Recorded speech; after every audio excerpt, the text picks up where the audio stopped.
Good evening, and welcome to the 400th meeting of the New York Comics and Picture-story Symposium. This is a weekly lecture series on comics, animation, illustration, and other text image work. It's funded by the Will and Ann Eisner Family Foundation and the New School. And our guest tonight is Ole Frahm. Ole Frahm works and lives in Frankfurt, Germany, and is a member of the artist group LIGNA. He founded the Research Center for Graphic Literature at the University of Hamburg and has published essays and books about the theory, history, and aesthetics of comics and the representation of the Holocaust in comics. With Hans-Joachim Hahn and Markus Streb, he edited Beyond the Mouse, The Legacy of Holocaust Comics. That's from 2021. And tonight, he's here to talk or to say something about the language of comics. So, welcome, Ole. Yeah, thank you for having me.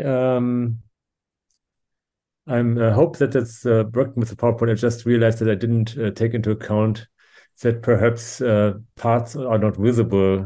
At least I cannot see everything. Yeah.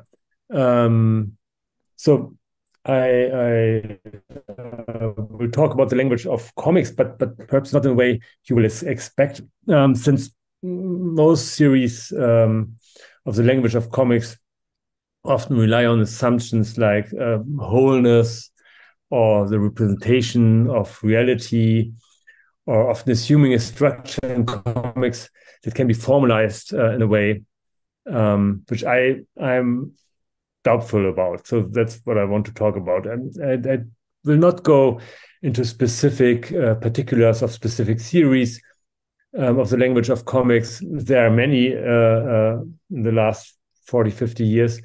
Since my book, The Language of Comics, rather provides a parody of these mostly male tries to put comics into a language system.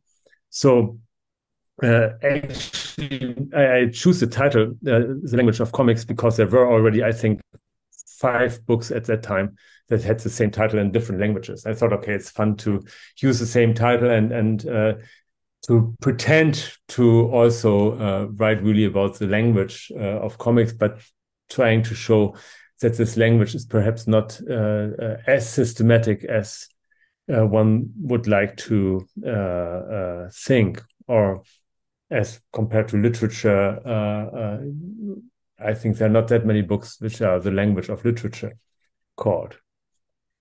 So what I try to show is that comics provide, in a way, their own theory, and by establishing figures and situations that reflect on their own format, often in a funny or entertaining way, that has sometimes serious implications. So I will focus on 4 topics. It's the shape of the figures, the repetition of the figure, the line, which is a kind of the materiality of drawing, and the gutter.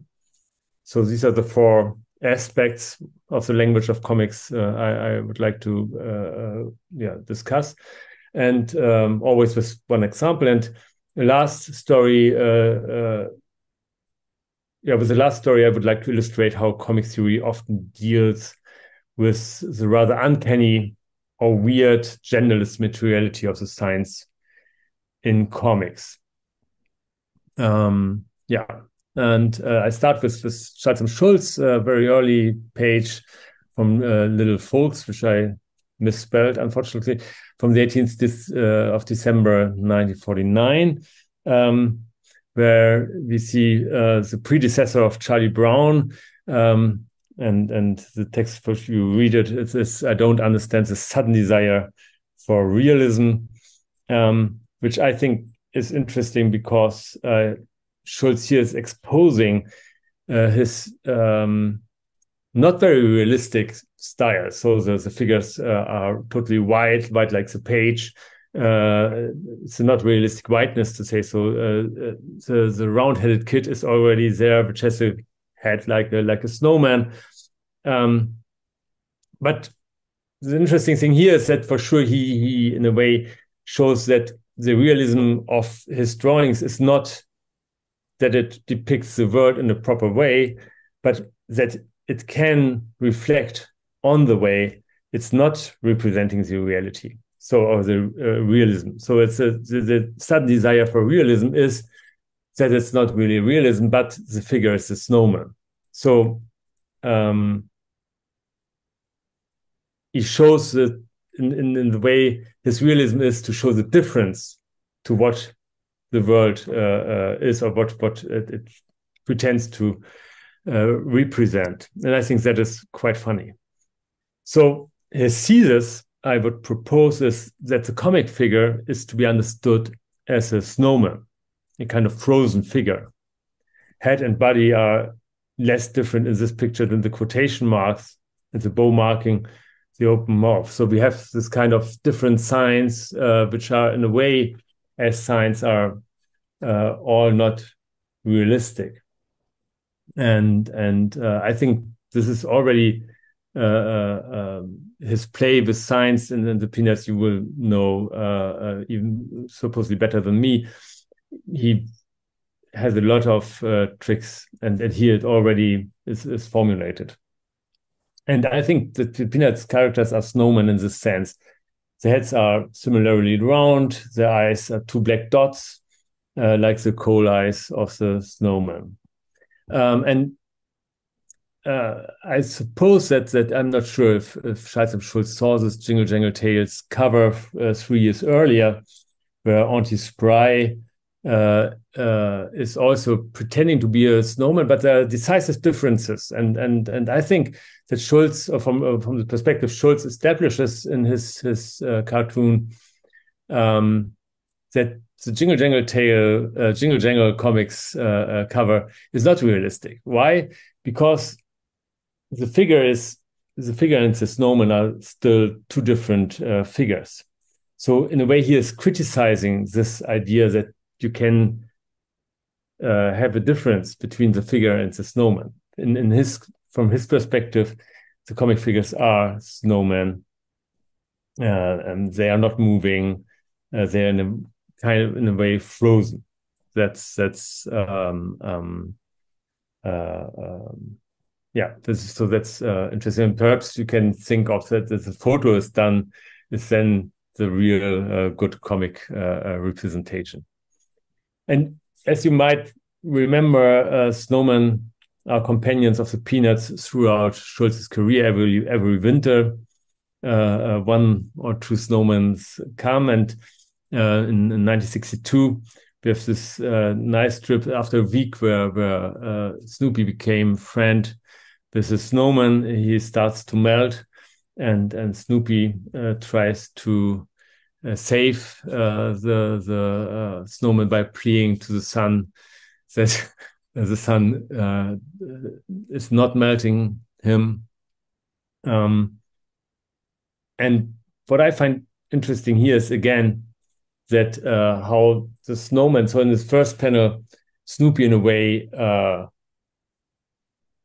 covers the face of the snowman, and you see that in the last panel, we see Snoopy's face from the front like the snowman's face. So there's a kind of bracket in this strip graphically, and while the snowman melts and loses its shape, the outlines dissolve. It's a reflection on, for sure, how figures in comics are shaped, like with shapes that you can recognize and recognize again. So, which is not working. But at the same time, here again we have this the snowman, where we have three dark. You see perhaps the three dark the dots, and in the last panel, Snoopy has also his face is just these three dots. So we have again the question: also the comic figure could be understood as a snowman, since it's always could dissolve and or losing its shape, which we know for sure from Snoopy dancing, for example. So and we can also for sure then, when we think of what is the reason why Snoopy is playing to the sun, it's also because he's always fear his own melting or dissolving. And I would like to what I find also interesting is that we have here a lot of graphic lines, which doesn't serve any narrative functions. So it's more like, for sure, you can understand them as a kind of, we see the snowman is melting and moving in a way like melting. But I think it's also, they have just a graphic, like a stressing that the contour, that the shape is that the snowman is losing its shape.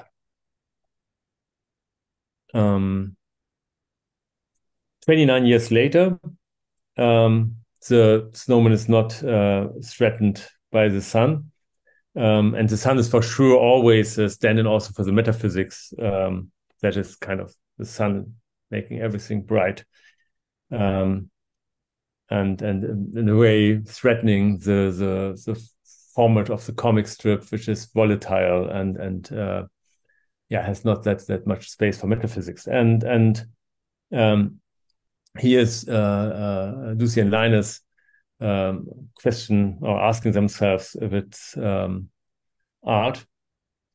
The sun, in a way, becomes a speech balloon. So the speech balloon is the thing that could melt the snowman. And this is for sure also an abbreviated version of Calvin and Hobbes. They were reasoning with a lot of more words the year before Schultz's strip about the volatility of comics, in a way of, for sure, shifted discussion. But the horror of our own mortality is for sure also the volatility of the comic strip itself. And I would like to point your attention that, again, we have the repetition of the figure. So Hobbes, which is a fictitious tiger in the imagination of Calvin, becomes, in a way, the snowman. He is really in the same way, like it's like a not a mirror, but he is really repeated as a figure. And for sure, both Schultz and Watterson are quoting Karl Barks here in an early story from, can you read it? It's from 1946, from Walt Disney Comics and Stories 64, I think, where the nephews are the ones, like Calvin, producing a sculpture, but they're not very convinced. They say he will butcher us if he sees it. And we see what happens when Donald discovers the sculpture. But then he says, it's a perfect statue of me, which I think is also very funny. So he recognizes himself again as a snowman, which is also reflecting back on the comics figure. And again, we have this repetition of, we have here Donald in the first panel and his shadow, and both are in a way quoted then in this sculpture. So also he, by this repetition, the argument is made here in the panel with the Wack. For sure, he is more mirroring himself, but in a very, also not functioning way. But how ironic also this, but is it art, is explains when we think about this repetitions, and we have in this, so it's a one panel strip, and in a way Schultz also makes fun out of that, for sure, comics is the art with a lot of panels, a lot of repetition. And here is a question: is it art when it's only one panel for this day? Which he started very late to just have one panel strips. And so it's a double question. It's the one question is for sure the snowman is the snowman art. Is the comic art because the comic figures are snowmen? And there's a third thing. When you see the gloves and the hat, he is referring to a strip that is he did 32 years earlier, where they again Linus and Lucy produced the snowman, and things are he needs some gloves and a hat, so they start to go away. Again, in the second panel, you see in a way how the head from Linus is mirroring the carrot from the snowman. Again, Schulz is making fun by letting Lucy say that the snowman reminds her of some great historic figure, which is for sure not possible. And again, also a reflection on comics is when Linus is saying that it's untouched by modern civilization, while we all know that comics for sure came or developed during the modern times. And that it's not untouched and unmarked is shown in the last panel, where the line of the kite or the rope of the kite, but it's for sure the line which is just entangling the snowman, is in a way interrupting their expectations, and this is, I think, a very good metaphor of how comics works as a kind of messy medium, which is always touched in a way because it's drawn, never unmarred, and always contaminated with other signs and for sure with repetitions. So we have this is so the snowman is in a way this interesting metaphor for this, and for sure, and this I will not explain, but for sure when you see in comic series, there's always this question of movement of the figure and how we put together movements of the figure in comics. And I think to think of the comic figure as a snowman is a very different perspective on this whole discussion. But we stay with the repetition of the figure, so that's the second part. I choose to discuss one or two strips by Erich Oser, also known as E.O. Plauen, who published this strip. I'm not sure if you're familiar with it. It's mostly without words. Between 1934 and 1936, it was very popular in the Third Reich. You have to know that Oser was a social democrat. He did caricatures and fine art before 1934, and then did this very successful strip. And here he shows, in a way, the ancestors of father and son. They are the protagonists of the strip. There's only one strip is the mother, a very early one, but then he skipped that idea. And here we see how reproduction without any woman works. And I put it in because I thought if you read some histories of comics and comic books and comic strips, sometimes it's a kind of that it's a history without women and just great artists that inseminate each other.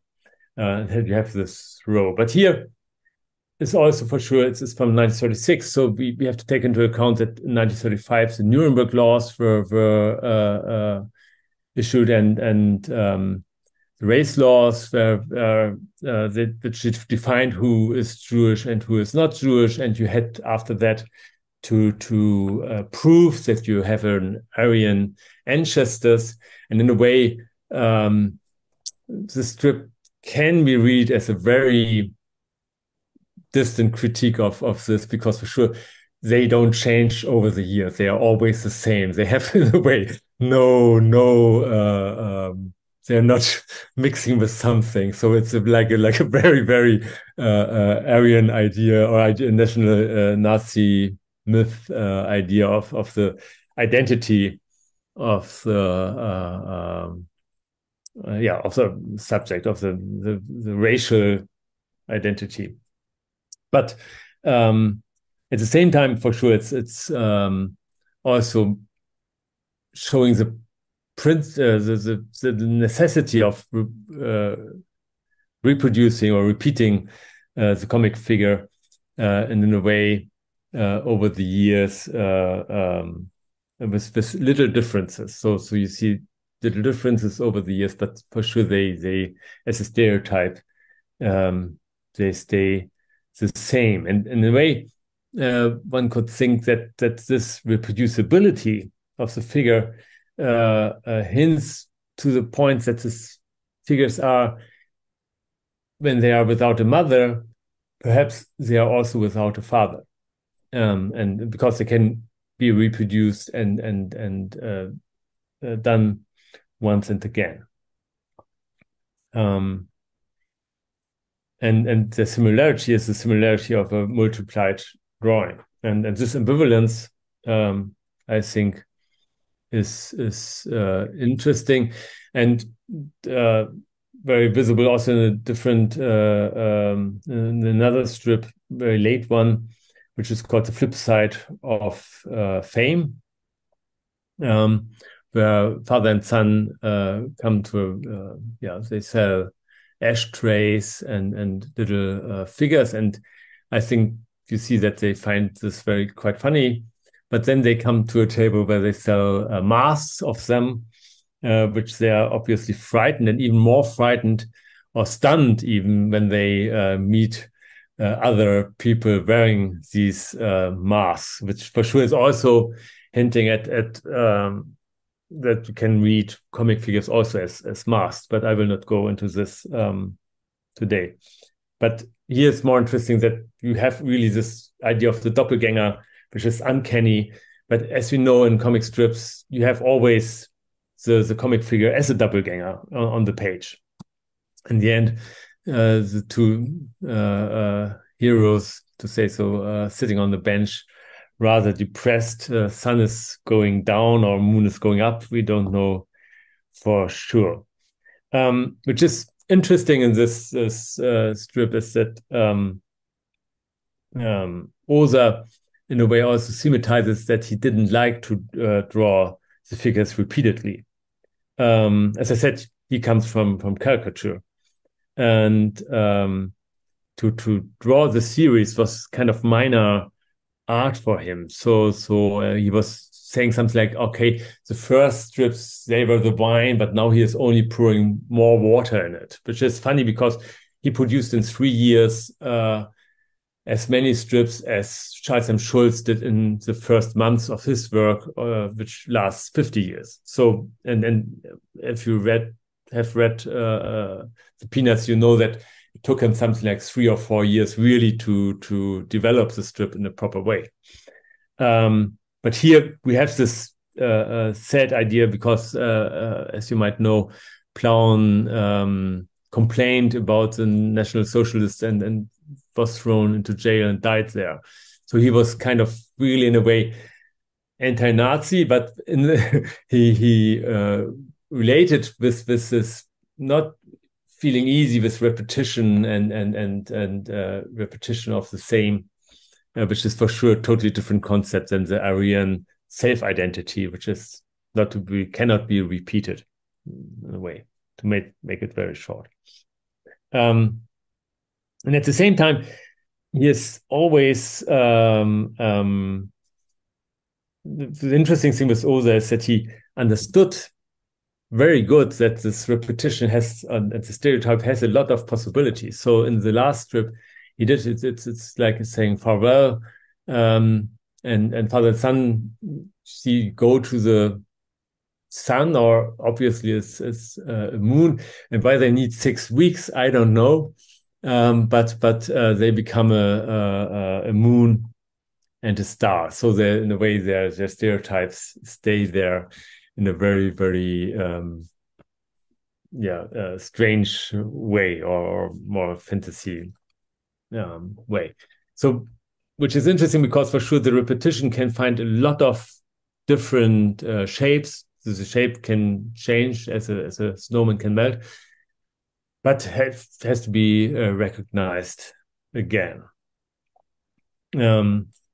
And for sure, at the same time, they are always referring to other strips, even if I'm sure that Oda didn't know George Harriman's Krazy Cat.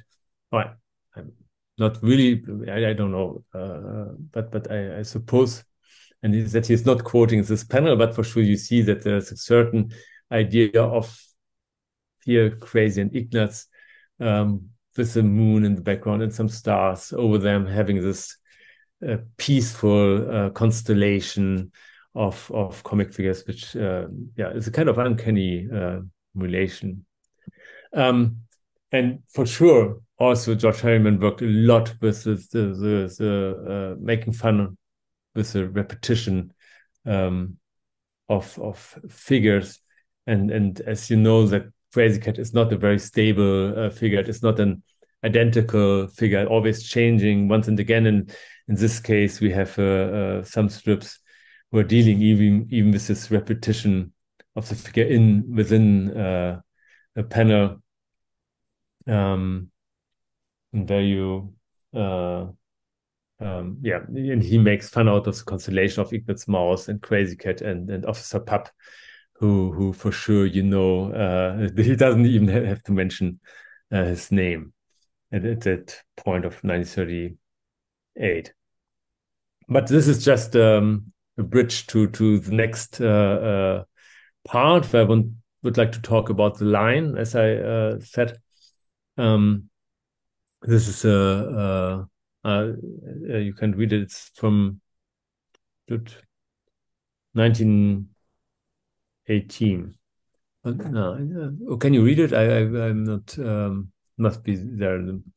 So this is a page I like very much, because it's for sure the first portrayal, perhaps the finest portrayals of an horizon line ever published, which in the simplicity could remind of the famous explanation by Ferdinand de Saussure of how a sign is structured. So the sign in language is structured.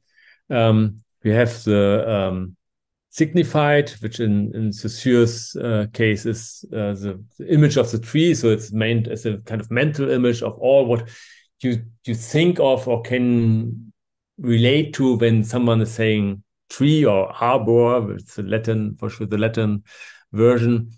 But also when you see a tree somewhere, you have the word arbor. So that's the two arrows meaning. And this is a total, in a way, abstract relation. So it's I don't want to go into Saussure too much, but for sure you have this signified and the signifier. But what Saussure isn't talking about is the materiality of the sign. So there's not, in a way, there must be kind of the word.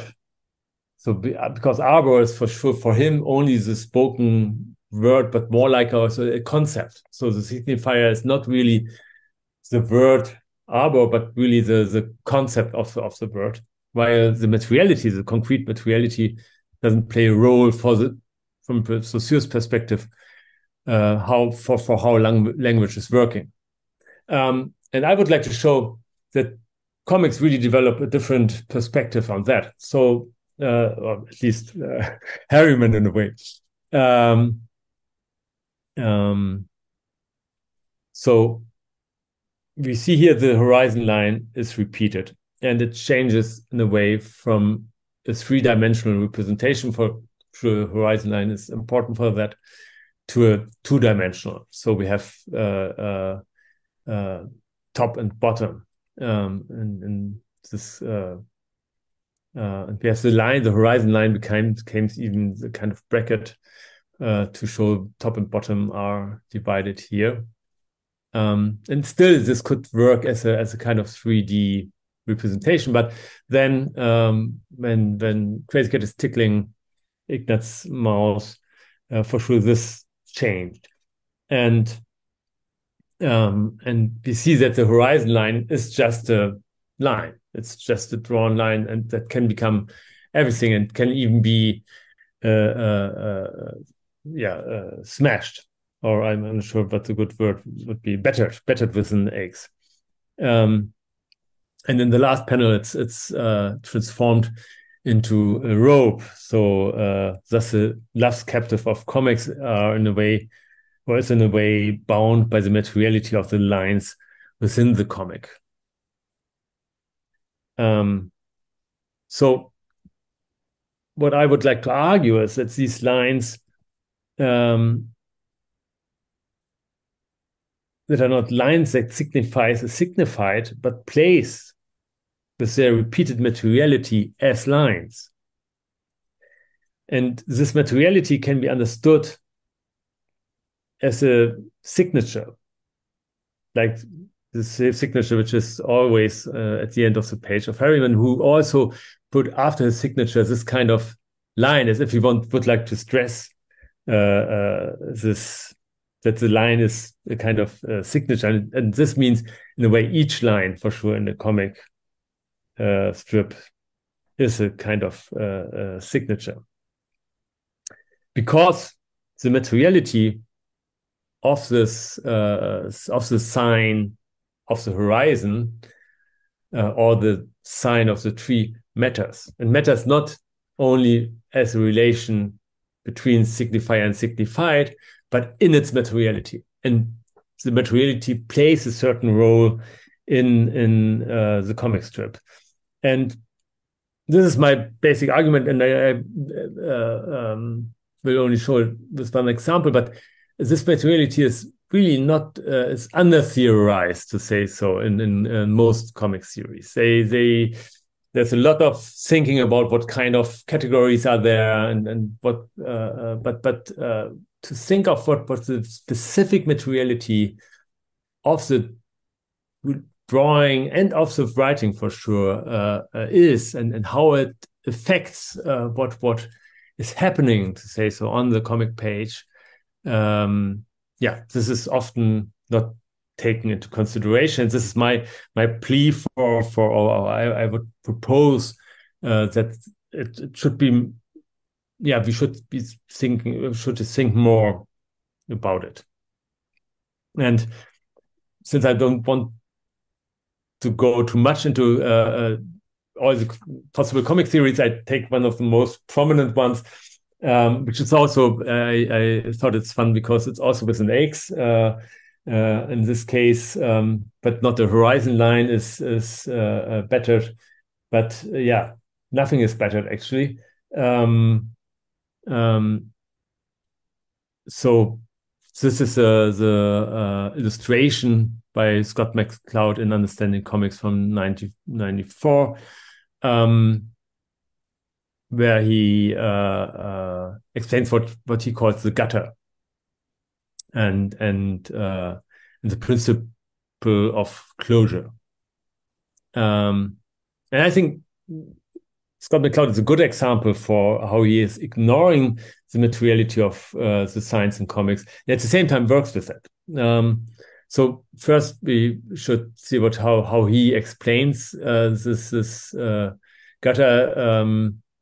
He said that our imagination takes two separate images and transforms them into a single idea, which is really, you can, if you think of Saussure, so we have one signified, which in a way is by the signifiers, which are not really signifiers, they are materialized signifiers in the page. But for him, it's come to one idea. And it's really a common, there's a lot of, I could now give a lot of examples of comic theories, which also work with the idea of wholeness, of unity, of whatever. So, and always ignoring that perhaps these things are not a unity; they are separated, and so. And when we look closely, it's kind of open what is happening there. So we see, for example, that the figure in the front obviously is more scared of something which is in front of the figure, not of the other guy behind him. So because then he would have turned around. So we don't know this. What is it about? It's perhaps the guy with a hatchet is killed by the one who is in front of the guy who is saying no. We don't know. It's I think my point is here only there could be more than one single idea. The longer I thought, the more I was kind of, for example, when you see the strokes here and this strokes here, this is telling a lot, which is I'm not sure how to one could think really long. You have here the black thing and the black. There's also continuations which not really, transform into a narration or into an idea. I think they more leaves us with a question. And my point here is that the gutter here, it's opaque, it's white, and as a white space has also to be seen and to understood as a white space that we can't enter. And which is funny is what I like with in Scott McCloud's graphic novel is that he, like Harriman, plays with the idea of two-dimensional, three-dimensional. So for sure, this is a two-dimensional space on the page, which his figure then, in a way, watches as if it's above him, which is it is and it is not in this at the same time. So that's I think is also again very nice. But in a way, he tries to get rid of this play with this idea of a single idea. And in a way, one could say that the white space has no dimension at all. It's not two-dimensional. It's not three-dimensional. It's just a white this page. While McCloud in a different scene thinks that we have a kind of in-betweener in our mind that fills the space, kind of scary space between the two panels, which is, I think, in his example, quite difficult. So my thesis here is we see a white space, call it like as you like, a gutter, a gap, or an interstice. It stays white, and whatever we imagine, the white stays suspiciously neutral. And while McCloud imagines one idea, we see the split between the panels.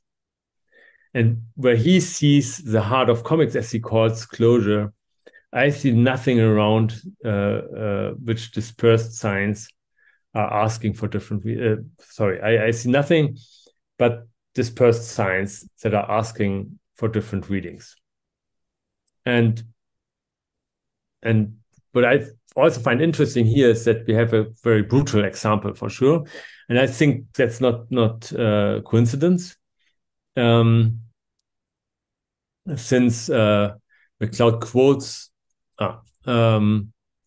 kind of famous, I suppose most of you, since we're such a small group, knows of this cover from crime suspense stories. It became famous because there's because it was subject of a discussion between the Democratic Senator Estes Kefauver and the publisher William Gaines. And when you don't know it, you can find it online, and you should reread it because it's very funny. Because Kefauver was saying something like, "It's not if it is good taste," and for sure the senator thinks it's not, and Gaines says, "For sure, for a horror comic, it's good taste. You don't see the blood dripping." And so it's really trying to do something. And I think, which is interesting, that this image for sure refers to the myth of Medusa, with the hairs of the woman. We have this beheading, which is done in the Medusa myth by Perseus, after he turned her into stone, which is also the white eyes have this impression that it's really like a statue-like figure, and the violence. So the perpetrator is not seen. So he has no face. He is in a way, which is, I think, really scandalous in a way, but scandalous in a way that the cover says, "Hey, we don't see the perpetrator; we just see the body, the eggs, and the head." So we have to think about male violence, but for sure, and we are exposing this violence in a very straight way. But for sure, the senator didn't see it that way, and you know that then the comics code came and all these things. But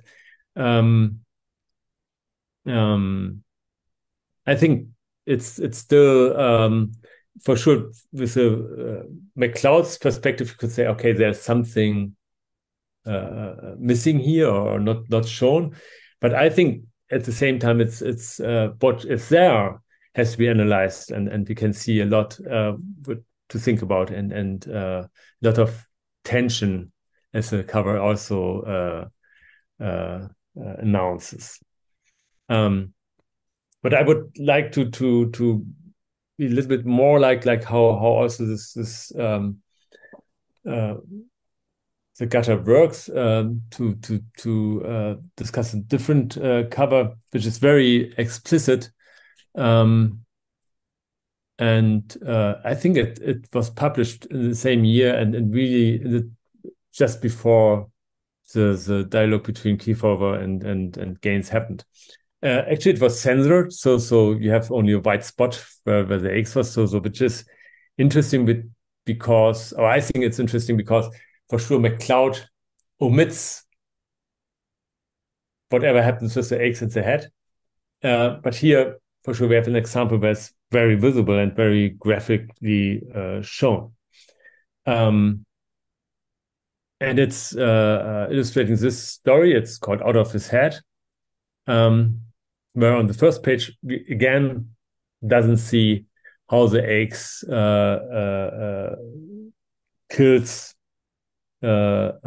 Stanley's head. That's the name of the guy in the red shirt, and Alex, the guy with the eggs in the green shirt, is killing. So we have, in a way, he is hitting also us as we see the panel, because for sure the hands of Stanley are from the perspective it could be our hands, which is but at the same time we see that the head is under our perspective, so it's really ambivalent. So we can really see that we are meant to identify ourselves as a reader with the perspective of Stanley, and not, which is, I think, a very, very important ambivalence for comics, that you can read it always on this double levels. And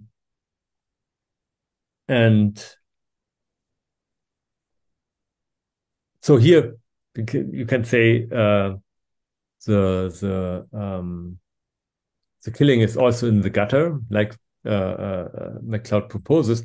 But on the next page, we see a different story. We see quite explicit how Stanley looks like, and text describes its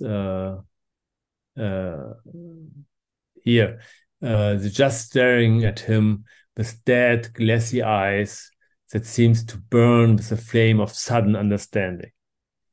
And I think, again, that this comic is really rethinking how we read comics. So we, in a way, read comics with our living eyes, but here it is in a way we see that we also could look at them with a kind of dead eye. So because for sure the science, the materiality of science are in this strange realm between living and death. They are for sure drawn by someone who lived and someone who put his or used his living hand, putting these signs, which are in a way, when I read them, also are revived and but for sure they are dead. They are material. This is the strange materiality of the signs.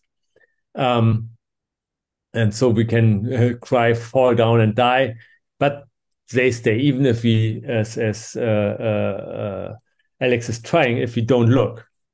So the horror of it, the text says, he would remember it always, the horror of it. And this is a horror, I think, of the format of comics that also, as readers, isn't leaving us.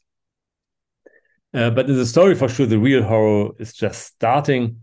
At home, Stanley appears as the figure, and its glassy eyes staring. And interestingly enough, they are not dead anymore. So they are just has this kind of strange living dead character now.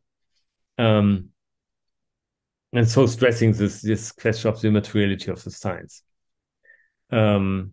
And for sure, we can unify them into an idea to deal with this fact that they are living dead. But as we see in this case, I'm not sure if it helps. And so we always, when we read science, have to think of what is real, what is imagined, and what is and my proposition is that the materiality of science has a different reality we have to reconsider and to think about, which is often not explained in this narrative or semiotic means. And as which both are the major comic series. Oh, it's getting late. I have to hurry. So he tries not to see, but as you see, it doesn't help, and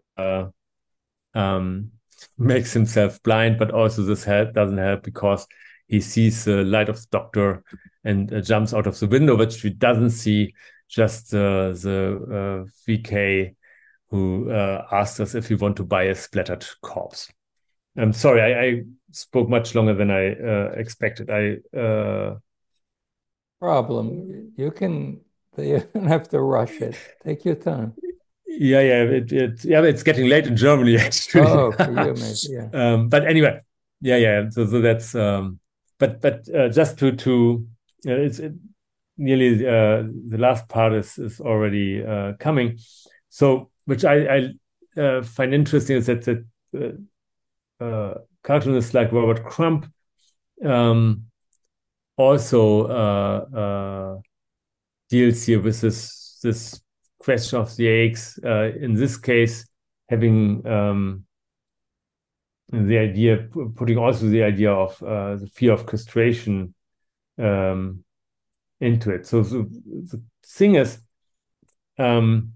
my thesis here is that when we think about Scott McCloud's desire to, in a way, get rid of the gap between words and image by his single idea, I would say that the eggs is constantly, or the eggs of representation, to say so, is constantly working. So it's always a very violent thing, and that to transform the different signs in comics into a single idea is nothing else than a fear of castration.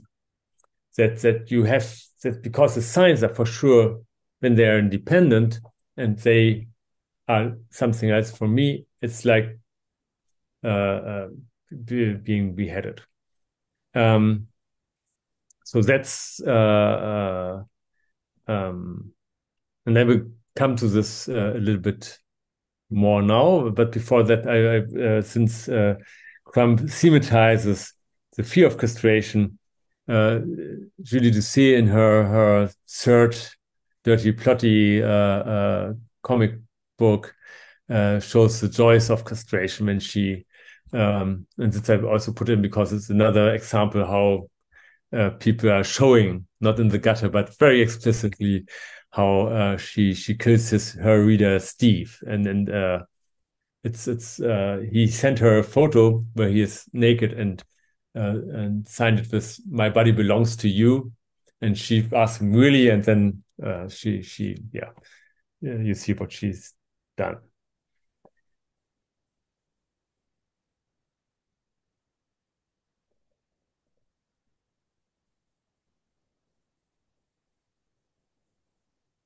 So I come to my last example, which I'm quite sure that you don't know it.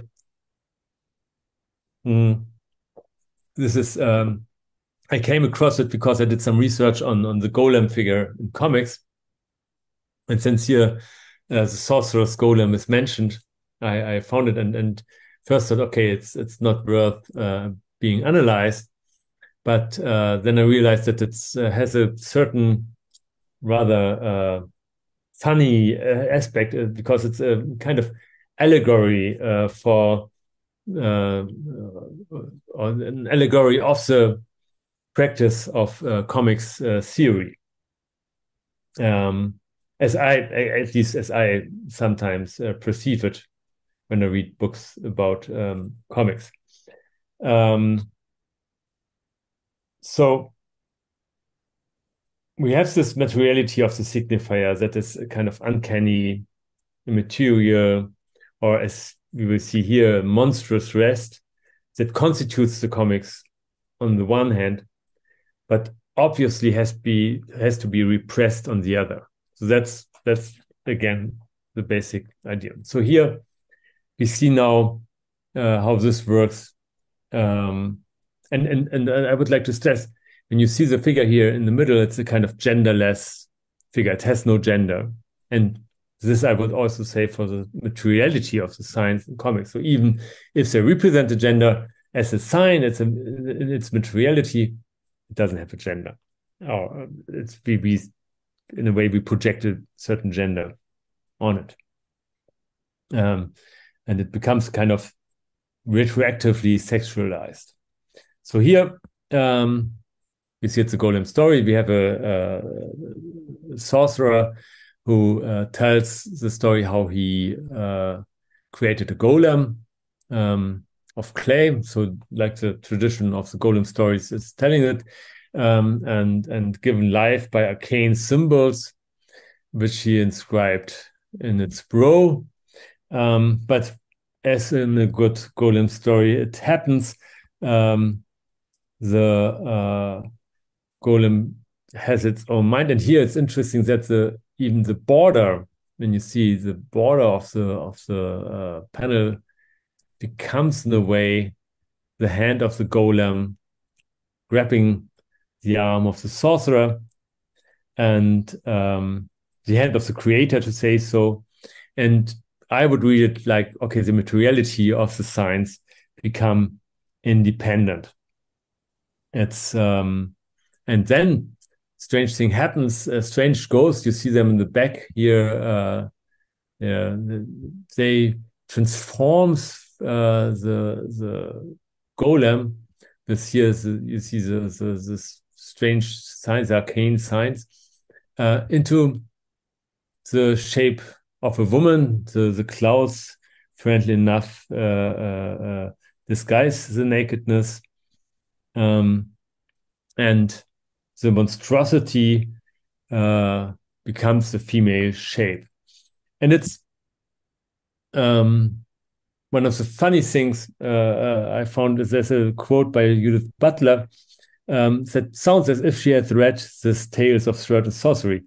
It's disavowed, the remnant of the feminine survives as the inscriptional space of that phallogocentrism, the specular surface which receives the marks of a masculine signifying act only to give back a false reflection and guarantee of phallogocentric self-sufficiency without making any contribution of its own.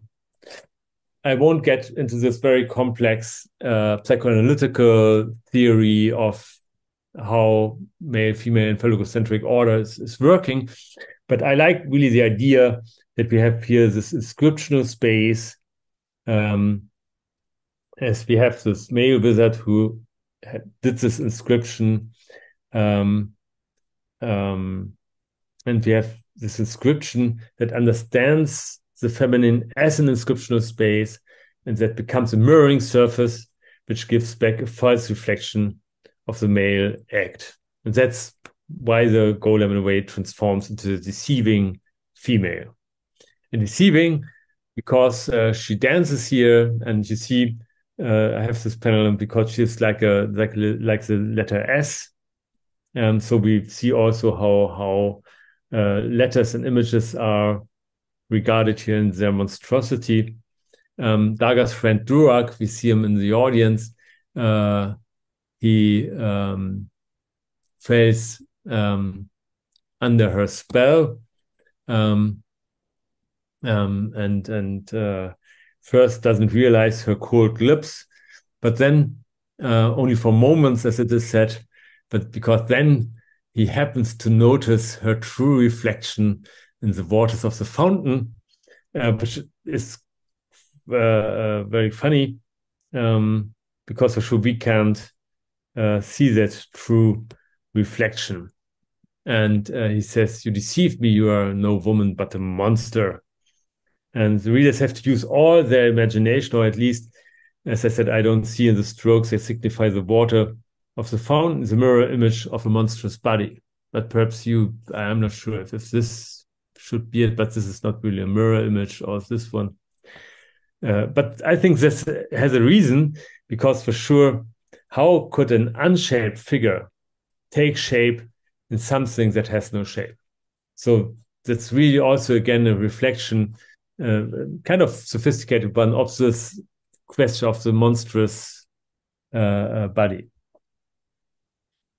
And this is funny because she is threatened earlier by a mirror that Dargar holds like Perseus his shield.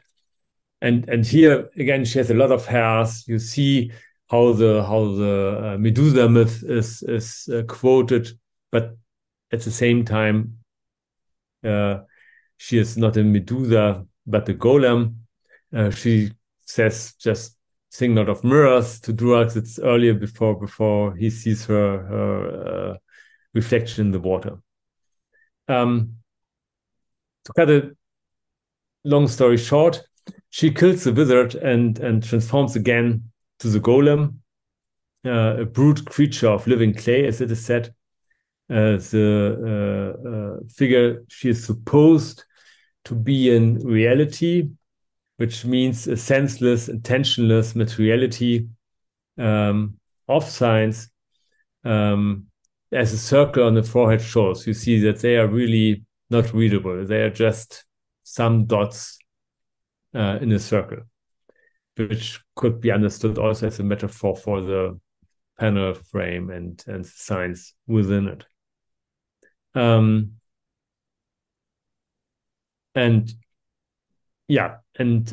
She loses, as it is all said here, you lose all semblance of humanity.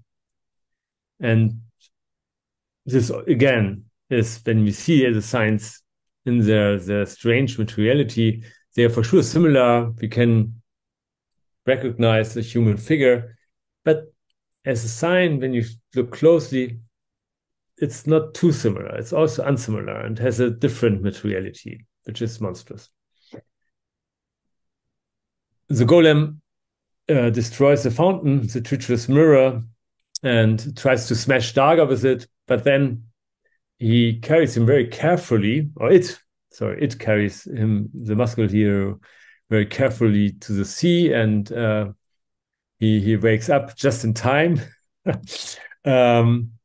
and then tries to cut the magic arcane signs. Their materiality is stressed by the word inscriptions, and he cuts the unshaped materiality. The signs stay in a way to be read, while the material body of the signs fall into the sea, not without trying to drag the hero with it. But his third, again, easy to identify as his follows, saves him again and fend off the threat of castration. So here we see the page as a whole, and I think it's a very nice also structure of the page. We have two columns. Here he is cutting, so he is in a way divided from the monstrous materiality, but still the water is threatening. So, and they fall both into the water, while here, when he cut it, we have the ground in a way that saves him. But I also want to take your attention that the color of the golem and the color of the ground are the same color. So the colorist had a lot of fun, I think, by putting the same color. So in a way, he is saved and not saved. Yeah.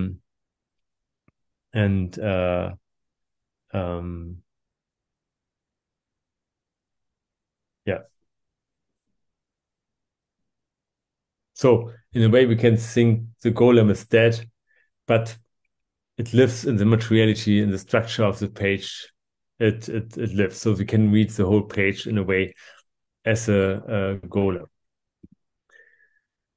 Next to last panel, Beth was the woman which was a golem, did not destroy me on the spot. Her magic sent me to another world, a bizarre world of countless wonders, where she undoubtedly hoped I'd meet an equally bizarre death.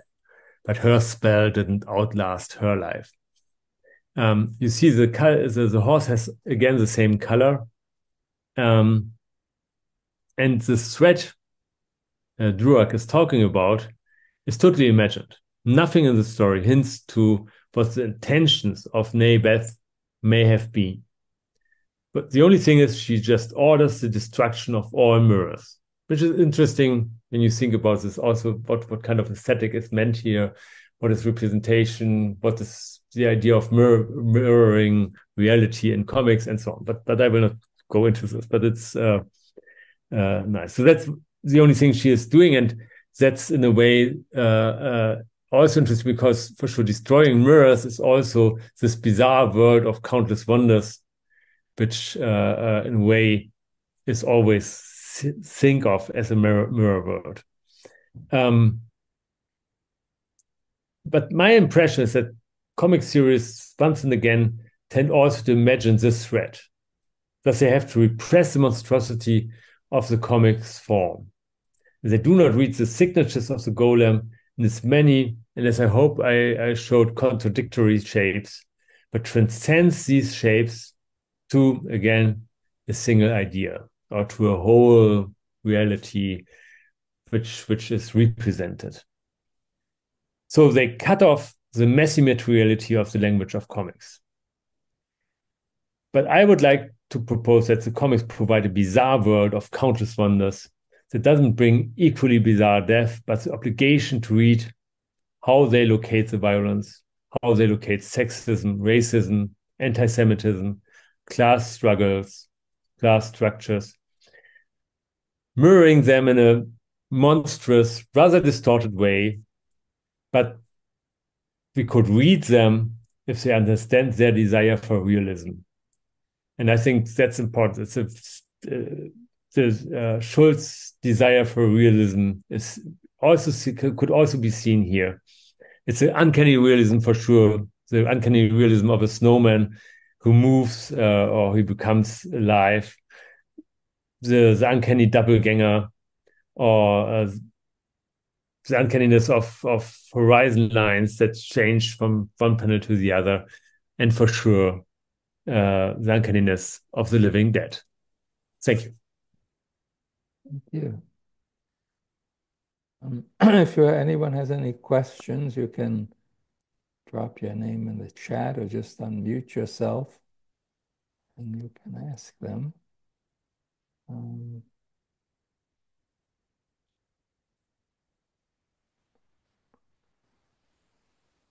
This is a small version of it. You just held up your book before, The Language of Comics, the large 400-page book in just yeah, but a rather small book. It's a tiny format. Yeah. It's really like a big little book.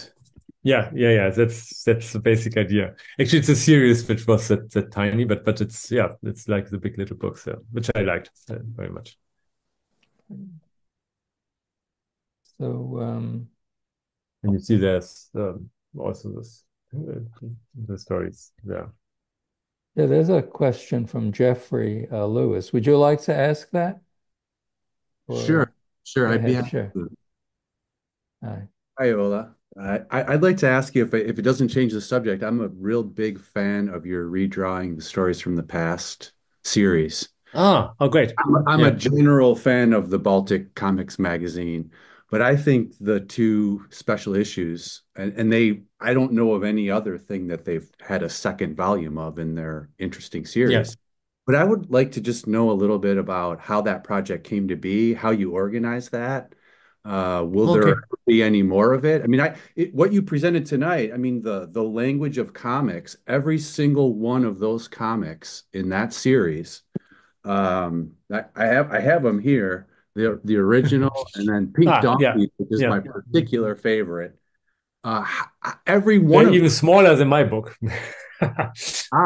The aesthetics of them are completely different. Like, did the artists, so it paired an artist with a comic theorist, and it was designed so you did a very qualitative design to look at archival records and base a sort of historical memory on these scraps that would just be lost in the annals of time. And together, I think, well, your postscripts in each volume are wonderful, the way that you tie them together. But they really are a remarkable multidisciplinary picture of how historical memories can be studied. But I don't see a lot of, I mean, this must be very difficult to do, this kind of teamwork. Like, how did all of this happen? And what's your level of satisfaction with what the project's accomplished? That was very very nice work. So it's Elizabeth Dester who actually she saw a lecture I did long years ago. It was an anniversary of Mouse something, and I talked about Mouse, and she asked me if I could imagine to work with comic artists on such a project, and I said for sure no. I only if there's a comic artist also involved, and with this Sasha, who just published his new book about the Stoneheart by after this is a fairy tale by Hauff, and Sasha is a really very very good teacher, I think, and so one of the preconditions of the books was that they already has published comics and they were not students anymore. So that's part of so that we really knew they knew what they were doing, and then it was in both cases, I think, like a half a year process. So we had a kind of kick-off meeting and explaining a little bit about, for sure, how to represent history and how to or what difficulties there are. And we had also discussions like I remember that in the first volume there was a Lithuanian who wanted to do something about the forgotten story about his SS grandfather, and he was really he had no distance to it. It was really like, yeah, we can talk about it. And so we really had a long discussion with him, and he was very young. He was like 22 or something. And it was very nice because he really, at a certain point, understood that it's not as easy as he thought. And then he changed his concept and developed it. So it was, and we had a lot of, fortunately enough, we had a funding that allowed us to really to go into details and work. I think in the first book, it was then a whole weekend where we discussed their proposals and their drafts and commented on them and had really, it was sometimes for sure like people like Paula Bulling, who is now publishing under the name Nino Bulling. She was quite far. And she is one of the artists where we didn't have to contribute that much. It was more like we learned a lot of her. I never heard about the story. She already had the story, and it is about a concentration camp story about political prisoners who were Arabic. So that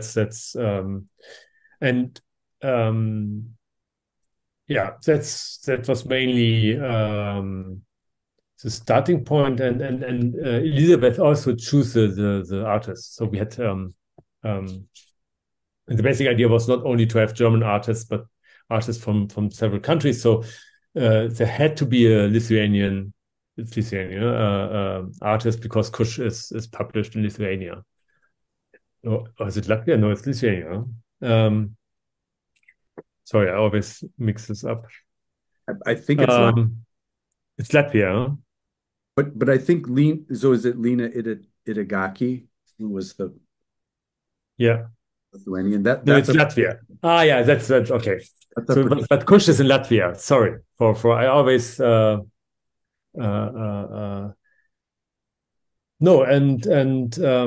so actually because this worked quite well, Elizabeth again got some money, and we met in Naples, funny enough, because the institute, the Goethe Institute, which is a German cultural institute in other countries, they gave some money, and we could do this issue again, for example, here the very good story by Alice Sokal, which is called Pink Donkeys.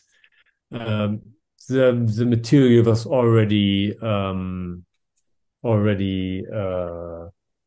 so she is quoting letters, and this was given to her. So someone did the research already, and then but she then for sure invented her very beautiful approach, which is, I think, really one of the most fetching things I read for a long time, and she did it. We were very, very fascinated. And sure, that's the nice thing is that it's really, as you can perhaps see a little bit, it's very, very different. The approaches are very different. So this is Lena Itagaki, and this is I forgot her name. Sorry, I should know it. Julia Kluge. Yeah. So they all had their approaches, and we were for sure supporting that they find their own voice and their own perspective. No. So once there was an initial conference or first drafts, then was each team just on their own? I mean, I'm just wondering, was it serendipity? But there were no teams; they were on their own. So they were really, really doing it. Sometimes more resistant to comments, and sometimes very open. So we had a lot of social discussions, but sometimes it's very understandably people say, "No, I don't change that. I think it's plausible," even if you say, "No, you should find a better solution for this." But anyway, that's but the main thing was really that we had a lot of, so since it was well funded, we had really enough time, and for sure they had a lot of discussions between themselves, which was also great. So that they really discussed very practical things sometimes. That was very, very nice too. So and very inspiring. Thank you. You're welcome. It's really, I'm happy that they I think they are sold out. Huh? So that's sad that they don't do a second edition. So that's no, we were very happy. We did the first project, which I'm not sure if I have it here, which was about colonial soldiers. It was now later published by the state has a kind of institution which is publishing books, and it was this was earlier, and this was a kind of first try, and there we only had 1 week, and 1 week, and they did very short stories, like more like 4 or 5 pages. It's about colonial soldiers in Germany in the 20s. This is very interesting, also very forgotten part of German history. And they did it was also internationally, and they really did very nice works. But when we discussed it with Elizabeth, we thought, okay, we need more time. We need really like half a year. That really also the artists have time to concentrate and really to develop something. And that was very, very nice. And then Kush said, yes, we will host it, and we will do it, even if it's for us a strange, rather uncommon practice. And also for us, for sure, this little format was also difficult because, but I think they managed quite well, and really thought of how they can squeeze it, to say so, in this format. Well, I would just say there's something about the format that also contributes to the whole product, in that you're looking at these forgotten, marginalized pieces, and to see it in this diminutive volume with edge to edge, full color, and it just hangs together in a way that most collaborative kinds of projects are very uneven. And I just really love the collective set of these stories.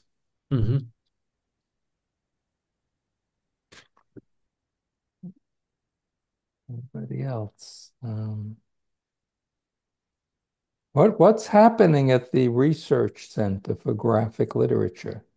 Are you still involved with that, or you just found it? Actually, since it's in Hamburg, we founded it as students, and it's still the libraries there. And the good news is that Christina Meyer, who wrote a book about early comic strips, which is a very, very good book, she is now professor in Hamburg. So for some years there was Astrid Böger, was also nice, but she had too much other obligations, and it was more like she was dealing with this research center. But now with Christina, I have hope that they really develop a little bit more. Like, since no one who founded the research center stayed in university. So we all left one way or the other. But the good thing is that we were kind of proud that the institution stayed, and that they host the library. Especially, I'm very, very happy that they have a lot of literature about comics, and it's really one of the better libraries in Germany with literature on comics and comic books. And it's really, really, they have they can spend something like €2,000 or €3,000 every year on books on comics, which is very, very, now so many things are published that I think they don't count by everything. But 20 years ago, we had already this money that was really very luxurious, and we could really buy a lot and having them. But actually, they don't have research projects. They didn't do any conferences in the last years. So that's another structure in Germany, which is called Comfor. I'm not sure if you're familiar with it. It's a kind of meeting of scholars in all of Germany who are related to comics, and there's an annual conference, which is sometimes also very international, and yeah, as very, very important actually as a platform for exchange. It's founded like 24 years ago. The research center in Hamburg, we founded already in 1990, I think, or 1992, something around that. So really already 30 years old. While the Comforts is younger, and there are a lot of, but mainly, interestingly enough, now there are a lot of professors. When it was founded, there were, I think, 1 or 2 professors, and now it's like more like 10, but no one is really having comics as his main subject. It's more but this is still like if you like me, I wrote my PhD on comics and my second book on comics. That's not an entrance to university in Germany, actually. Okay, there's a question from Jonathan Bass. Would you like to unmute it? Hi, thanks. Thank you for a really enjoyable and interesting presentation. I think my question goes back to what you were saying about repetition and materiality, and I was wondering about the role of repetition. Like you point out that that repetition is fairly basic or essential to comics narrative, where the figures repeat from panel to panel as a way of, conveying narrative continuity. Um, but then you also discuss repetition as a device. And if I understand, this is what I wanted you perhaps to return to. Repetition as a device for emphasizing the materiality of comics. Was that again what you were saying? So that repetition potentially has the potential to disrupt the kind of smooth, easy, clear reading. If it's repetition that is not the expected kind of repetition. So if you have the same figure or similar identical figures repeating in the same panel rather than in different panels, then that would be something. All right, so that so you associate that kind of repetition then with materiality, or as a device that points to materiality? That's an interesting question. So in a way, you are asking what the relation between materiality and repetition is. Yes. Yeah, and that's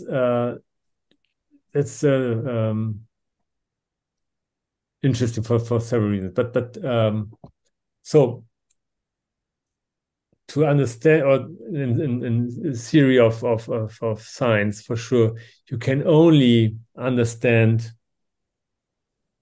or read signs which are repeated. If they are not repeated, you can't read them as signs, because they don't, just only by repetition, they produce a certain meaning by differences and so. So that's I think clear. So, but at the same time, when the place where a sign appears on the page, something different happens, and that's what I think is what makes, from my perspective, comics so interesting, because they are, for sure, in 20th century, there are also other media which at a certain point stresses the materiality and the appearance, but mostly much later and more like in the 60s or in the 50s, like in fine art, you have this kind of questions, and in comics, it's really early that for sure you need the repetition, but at the same time there's a singularity of the appearance of the specific repetition. So that's what I try to, what I called now very, very preliminarily a signature, like as if it signs this spot on the page, to say so. It's not necessarily always important, that's also for sure, but at the same time, when it's like the horizon line is at a certain point and it's interrupted at a certain other point or place on the page, that's for sure produces something. And that's And again, to understand that the line could gain different meanings and different possibilities is only produced by repetition. And this is for sure, or what I try to make clear is that for sure you can always think about this in terms of narratology, or as McCloud doing often single idea of representation. But I think there stays something which is, and I think it has to do that there's a specific place on the page, that there's a specific materiality, that also a different specific publication form, which plays a role and which has to be taken into consideration, and that in a way could subvert the idea of meaning, of intention, especially. So we have so much, it's always the intention of the author, but I think it's only one point in the whole field of things you can think about. So I like very much the article which Pascal Lefebvre wrote 24 years ago about the format, how the format in a way shapes the content of a comic, and then discusses these different formats and how they produce different ways of representation. And I think this is one of the parts where you think, yeah, you have to think about this thing.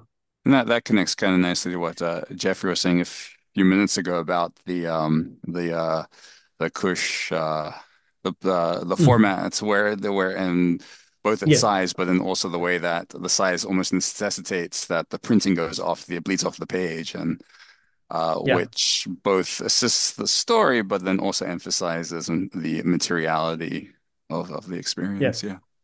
Yeah. All right, thank you. Exactly. Just to add, which I didn't say, is for sure this whole thinking relies very much on Jacques Derrida's article, which is called Signature Event Context from 1972. So, which is really where he really tries to understand how repetition and performativity is working, and in a way also criticizing common communication theories. I think that it's very fruitful to think about this text when we think about comics, because it's really about repetition, about what is necessary that we recognize as a sign, as a repeated sign. And as I try to show with this Snoopy strip, where you have these lines where you're really not sure, are they signifying something or what are they about? And I think this is an uncertainty. And for sure, they are not repeated in the way they are in one panel, but for sure, as strokes, they are repeated. So, but there's this whole field where you can think what they produce and how they do it. And this is actually what I would like to encourage, because I think, or in Germany at least, there's so much theory on narration in comics, which I think is for sure fruitful and sometimes necessary, but not everything. So you sort of want to shift some of the emphasis away from the focus on the narrative and the production of narrative, and more to the materiality. And the political implications. I think when you think about this materiality, there are different political implications at stake. As I tried to show a little bit with this question of how gender is taken into account, or even subverted, or produced in a different way. That's one part, or where I think that's could open different readings, and also more political readings, because sometimes I have the impression that, or at least sometimes I'm on conferences, I think there's no it's as if comics are like really like a hobby, not really dealing with 20th century with violence and power relations in the 20th century. So that's interesting. I mean, I just as a quick follow, I mean, I feel like in the at least in the American and to a degree the sort of Anglo-American university con discussion of comics, the the emphasis on the political implications tends to dominate, or at least to be very Ah, okay. prevalent. Whereas in the European, so German, French, uh, Italian, there's a bit at those conferences and in those publications, there tends to be less of the emphasis of what you're saying. So, Hmm. Hmm. there does seem to be not necessarily language based, but at least in the different institutional context, there does seem to be a Hmm. difference of Hmm. emphasis. So, from an American perspective, it's sometimes quite nice to be to see the European work and be like, break from all the issues about power Yeah, and struggle, but from your context, a little bit different. yeah, yeah, no, Yeah, sure. it's interesting. Because actually, no, because I went to, I think Christina Maya had organized a panel on a conference a few years back Hmm. on the history of comics. That was on that was back when we were all in lockdown, and that was really nice. There was Yeah. maybe one or two other Americans there, Hmm. and the Hmm. Canadian, and everyone else was Yeah, from yeah. Europe, and yeah, and it was a nice change from the comics conferences I'd been to that were based in the Hmm. U.S. that year. So it's interesting. Hmm. Yeah, I hope that they will do a conference in Hamburg at a certain point. I tried to convince her that she has to do it. We will see. That would be good. Yeah. Okay. Anybody else? I think if not, I know it's very late where you are. Yeah, So, 1:30. It's okay. oh yeah, that's pretty. So if no other questions or comments, um, hopefully more of your work will be translated. If it makes maybe some things make sense in English. I don't know how specific they are to your language, speaking of materiality, but we'll see. Um, Yeah. so yeah, I guess the question is for these people writing theories about comics and how they work, as opposed to people making books like Scott McCloud's that are somewhat aimed toward people who want to make comics, supposedly Hmm. helping people make them. What do you have to think about that? Do you think reading your or listening to this lecture would help somebody who wants to make comics, see them in a Actually, more open way? I'm happy that I can say that some comic artists in Germany or graphic Did novel I? artists read the book and were very influenced by it, actually, Mm. and really rethought how they think about comics, and so that was very very nice because for sure. Uh, Coming from more academic context, you don't know, but I try actually also my writing to be accessible, even if it's very theoretical. Sometimes I always try to write in a way that it's fun. I had a very good editor actually for the book who also straightened it a little bit, which is also important. Um, No, but I think it's yeah. theory should always be accessible also to artists who yeah do this and then think about their own format and their own form. And for sure about the history, because my impression is actually in Germany, at least, that on some conferences, the history of comics starts in 1995 or something, Hmm. which I find rather depressing. And I'm always happy when people have a topic which is older than yeah, especially because it became so much easier when we started in Hamburg. It was really hard to get some stuff, and nowadays it's much easier to get things online and to read it online and to yeah to do research. Mm. That's really that I think the major shift in the last 30 years. Right. It's That's I have a assuming. question. Oh, there's a question. Can Is you hear that me? Neil? Yeah. Yeah. Hi. Hi, Ben. Hi, Ola. Thanks a lot for your talk. It's very interesting. I had a hard time understanding some of what you said. Um, but early on in the talk, I wasn't sure if I heard correctly. Did you say that there's an element of your work that is satiric or Parodic, I said, like a What word you parody, said? like a parody. Parody. Yes, I was wondering Yes. about that. Yeah.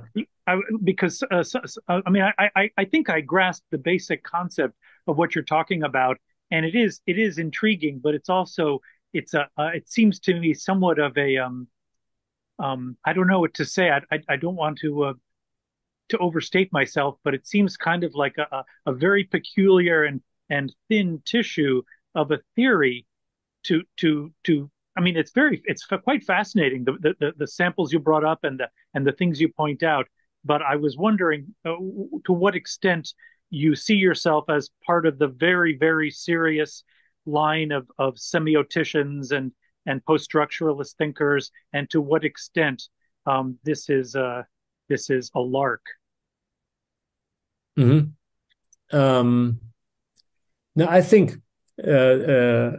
firstly, there's this, I would always differ between semiotics and post-structuralist, because I think post-structuralism has in itself a kind of parodic or idea of which is quite serious, I think, but at the same time, in calling power truth relations into question, it has this kind of Nietzschean, coming from Nietzsche and the whole questioning of how this is produced.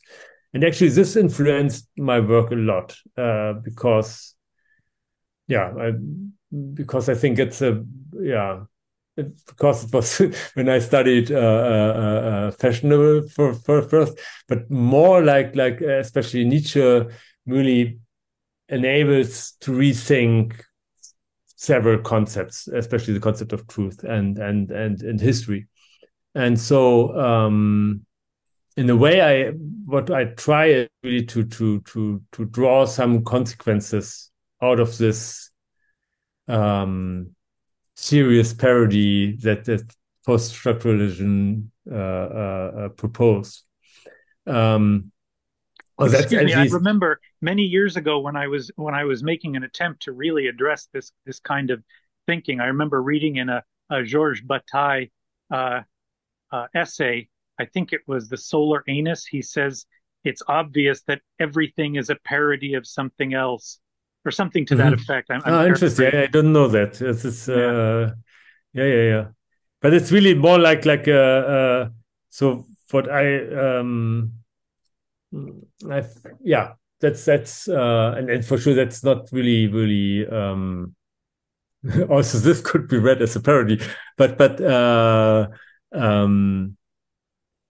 I found always fascinating that comics has this way of destabilizing not all comics for sure, and that's what I think I suppose you mean with thin tissue, because for sure it's always relating to specific examples, which I try to present as kind of a theory of its own.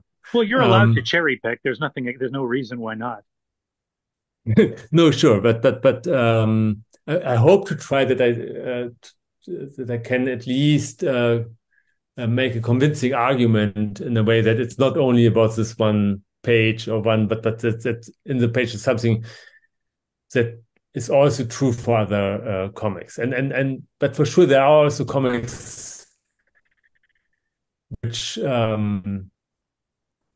which are not, when you read them you think no, that they are functioning a totally different way. Yeah. And when I actually I wanted to write my next the book I just finished last year. I thought of writing about graphic novels, because I thought, okay, I have to do it's interesting and there's a lot of nice stuff I like, and I should a lot of stuff to think. But actually it was too difficult.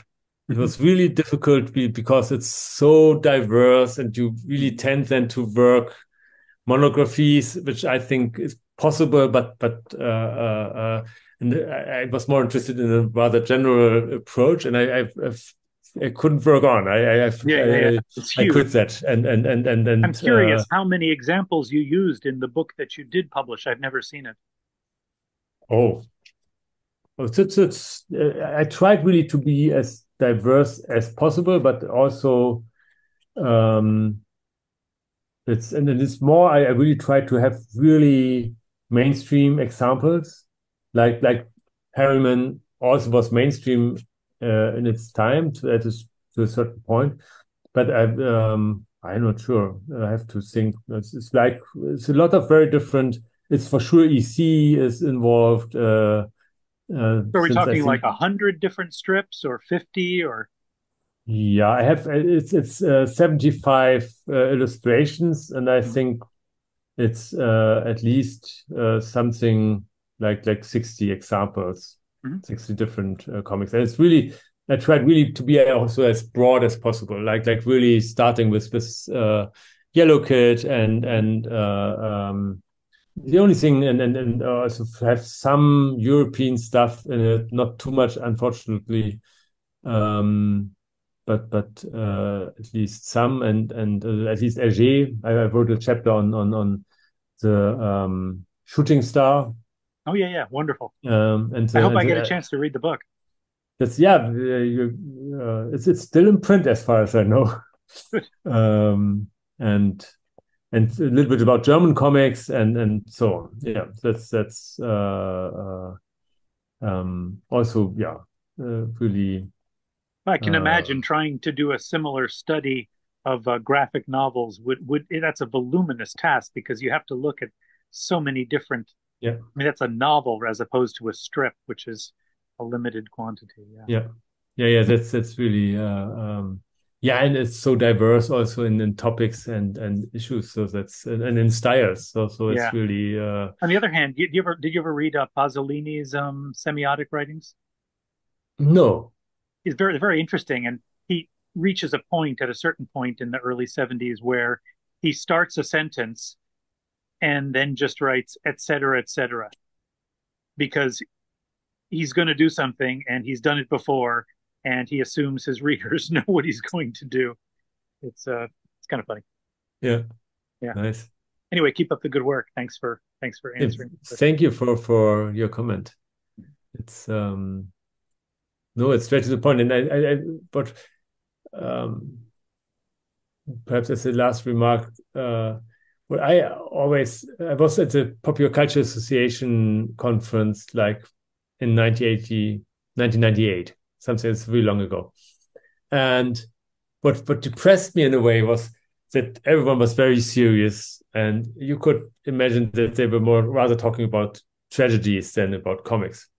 And then I went to a panel at the, there was always a panel where people discussing cemeteries. And they were cemeteries. Death culture, the culture of death and stuff. And like popular culture, like was really like more anthropological. And there was a panel and I was interested in. They were working one joke after the other, and everyone was laughing all the time. It was so interesting to see that these comic guys, they wanted to be taken seriously, and I had the impression that it would be better really to have a kind of I always think it's for sure important to take serious things seriously, but at the same time, I think especially the whole approach that the comic, or at least a certain amount of comics provide, is rather parodic and in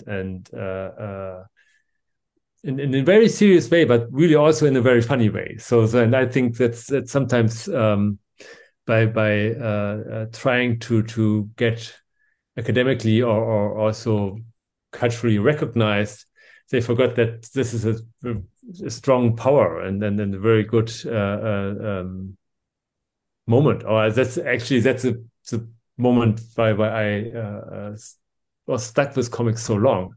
It was and didn't do it like 1 or 2 years, but really the last I don't know how many years. Comic comedians and comic actors are supposed to be notoriously extremely grim and have a high instance of suicide and psychopathy too. Yeah.